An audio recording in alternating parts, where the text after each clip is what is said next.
Hello students, how are you? Today we are going to learn the first chapter of 11th class, sets. So first of all we will discuss about the set. So set is a well-defined collection of objects. Set is a well-defined collection of objects. अब हमने यहाँ पे देखना है कि well-defined collection का क्या मतलब है. Well-defined collection का मतलब है अगर किसी collection को कोई person define करे, कोई भी पर्सन डिफाइन करे तो उसका आंसर हमेशा सेम रहे.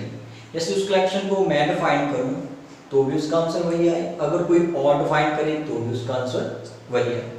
कई बार कुछ कलेक्शंस ऐसी होती हैं जिनको हम अच्छे तरीके से डिफाइन नहीं कर पाते.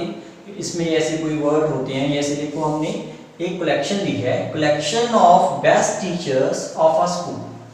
अब ये एक ऐसी कलेक्शन है जिसको हम वेल डिफाइंड नहीं कह सकते, क्योंकि अगर किसी स्कूल के बेस्ट टीचर्स के बारे में देखा जाए तो किसी स्टूडेंट के लिए बेस्ट टीचर कोई और हो सकता है और किसी के लिए कोई और हो सकता है.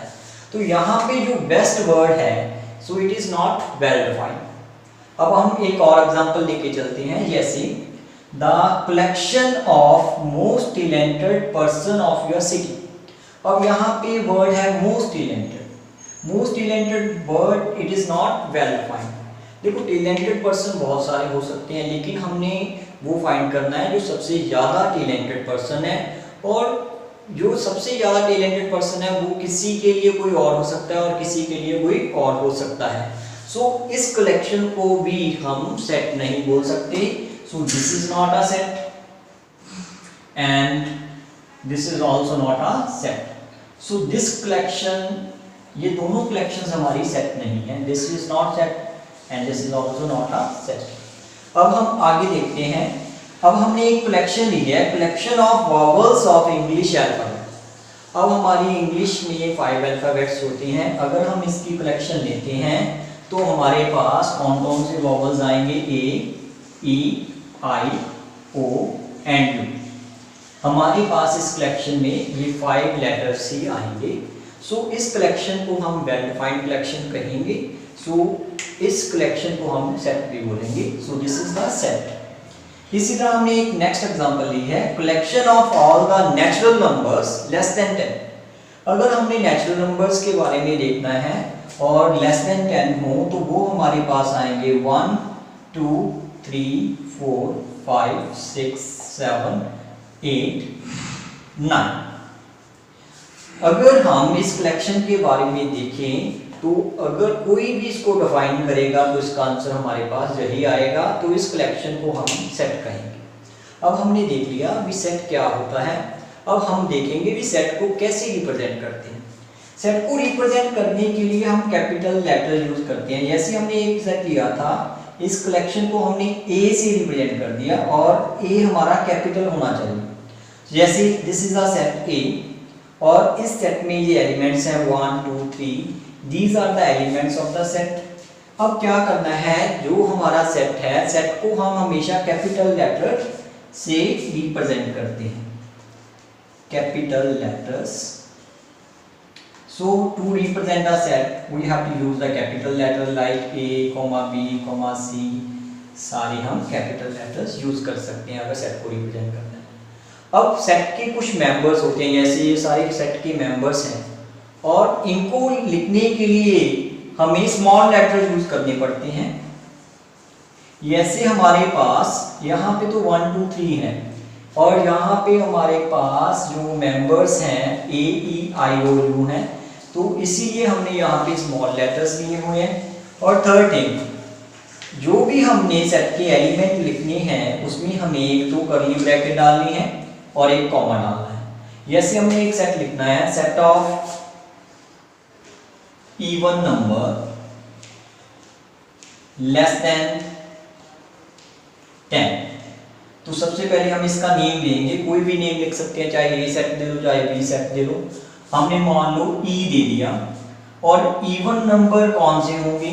इवन नंबर आएगा लेस देन 10 में 0 2 4 6 और 8 और सारी एलिमेंट्स लिख दिए और साथ में हमने कॉमा डाला है और कर्ली ब्रैकेट डाली है. इस तरह हम सेट को रिप्रेजेंट कर सकते हैं.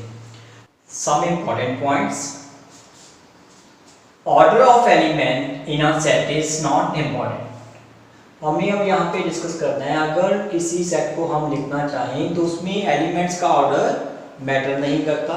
जैसे कि हमारे पास सेट ए है, A is the set of odd number less than 8, तो ए को हम लिख सकते हैं 1, 3, 5, 7, और इसको हम 7, 5, 3, 1 भी लिख सकते हैं, और इसको 1, 3, 7, 5 भी लिख सकते हैं। इसमें एलिमेंट्स का ऑर्डर मैटर नहीं करता।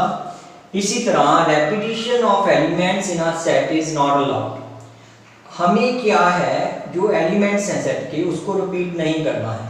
जैसे हमारे पास कोई बी सेट है, ये है set of all the letters of the word follow. जो फॉलो वर्ड है उसके लेटर्स लिखने हैं। फॉलो में ओ भी रिपीट हो रही है और एल भी रिपीट हो रही है, लेकिन जब इसको हमने सेट की फॉर्म में लिखना है तो हमें कैसे लिखना पड़ेगा, ये हमने इसका नेम ले लिया B. B is the set of the letters of the word follow. तो इसको हम लिखेंगे करली ब्रैकेट में, पहले इसका फर्स्ट लेटर लिखेंगे, ओ लिखेंगे, कोमा डालेंगे, देन एल, देन डबल।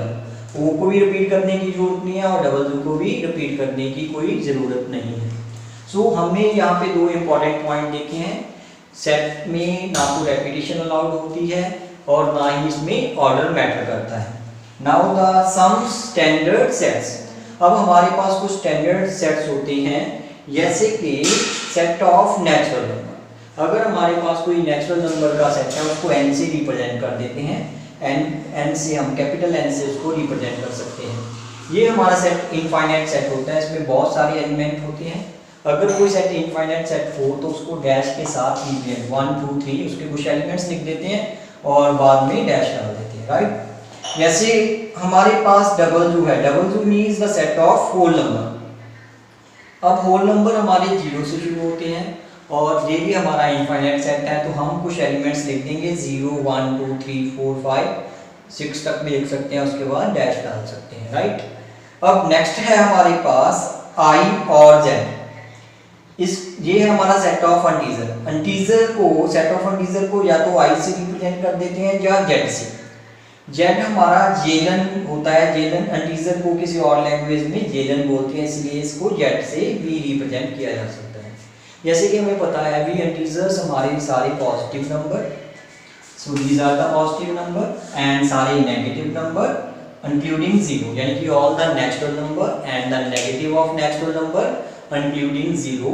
इस सेट को हम सेट ऑफ इंटीजर बोलते हैं। हमारा नेक्स्ट सेट है set of rational number. Set हम क्यू से रिप्रेजेंट करते हैं, सेट ऑफ रैशनल नंबर। जैसे कि हमें पता है कि रैशनल नंबर वो नंबर है जो p अपॉन क्यू की फॉर्म में होता है। यहाँ पे p एंड क्यू इंटीजर्स होने चाहिए and q not equal to 0।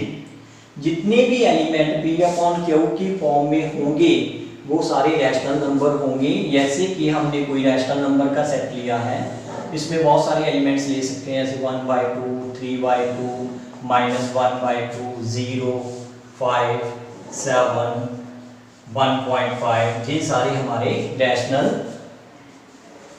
ये हमारे सारे रैशनल एलिमेंट्स हैं। यहाँ पे आप देखोगे जो 0 है, 0 को भी 0/1 फॉर्म, यहाँ पे p अपॉन क्यू फॉर्म लिखा जा सकता है और इसको भी p अपॉन क्यू में लिखा जा सकता है, इसलिए सारे ये रैशनल नंबर हैं। और नेक्स्ट है हमारा set of real number. We are using capital R, set of real number.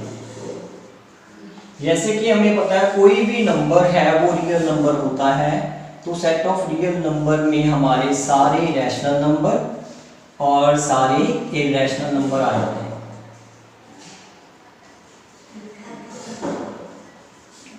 सो ये हमारे पास कुछ स्टैंडर्ड सेट्स हैं।